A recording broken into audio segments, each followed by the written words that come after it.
देशर शोभा बढ़ाऊँगी प्रत्येक स्कूल शिक्षानुष्ठान यही सब जगह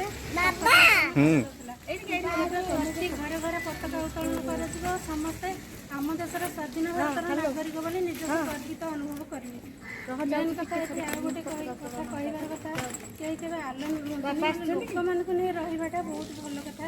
मुझे मो माने कॉलेज कैरियर एठू आम चल चल जाऊ हॉस्टेल ठारू सेठू चल चल जाऊ जस्ट से माने बजार पर्यंत चल चली जाऊ से एति बाट चल चली जाऊ एत कष्ट माने भयर आम था कि लोक मैंने प्रत्येक दिन केवल आमको ही देखे आप्रिसीएट होती आमको ही देखापी कि दी साइड्रे लोक मैंने निज निजर काम धंदा सारी ठीक 7टारू दिन 3टा पर्यंत रुहती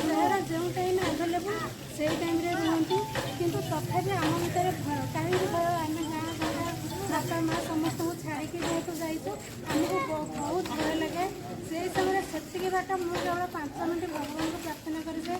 मो जीवन में मुझे जेकोसी सर्विस करी केवल लोक मान सहित जड़ित हो रही और सब